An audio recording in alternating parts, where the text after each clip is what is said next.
Një ngjarje e rëndë ka tronditur komunitetin shqiptar në Brest të Francës, ku një çift me origjinë shqiptare, Andoni Janaqi, 36 vjeç dhe Agnesa Zeneli, 30 vjeç, janë gjetur të pajet në banesën e tyre. Autoritetet franceze dyshojnë se bëhet fjalë për një vrasje suicid, ndërsa po vijojnë hetimet për sqarimin e rrethanave dhe motivin që çoi në këtë tragjedi. Sipas informacionit nga familjarët, Andon dhe Agnesa kishin 4 vite që jetonin në Francë, ata dukeshin të mirë dhe të lumtur, me banesë, dokumente dhe gjithçka të rregullt. Megjithse kishin pasur mosmarrëveshje të zakonshme në çift. Hera e fundit që nëna e Andonit foli me të birin ishte ora 14:30 e ditës së djeshme, një bisedë që do të rezultonte e fundit. Nëna e viktimës reagoi për media duke shprehur pikëllimin e thellë dhe paqartësinë për ngjarjen. Ajo tha se nuk ishte në dieni të konflikteve brenda çiftit dhe kërkoi ndihmë për të sjellë trupin e djalit në Shqipëri, duke theksuar gjendjen e saj të vështirë ekonomike dhe shqetësimet për fëmijët e çiftit. Ishim mirë e bukur me shtëpi, me kanta, me të tëra.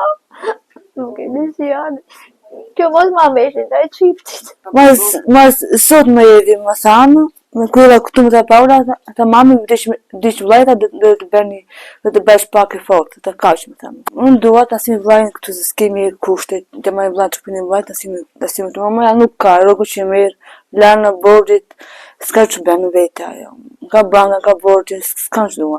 Nda vetë në vlajnë të asim këtu, s'do më gjithë tjetër. Policia franceze po vijon hetimet për të përcaktuar motivet dhe rrethanat e sakta që çuan në tragjedi, ndërsa komuniteti shqiptar në Brest mbetet i tronditur nga ngjarja. Nëna e Andon Janaqit u shpreh për mediat se nuk ishte dieni për konfliktet në çift dhe kërkoi ndihmë për të sjellë trupin e djalit në Shqipëri.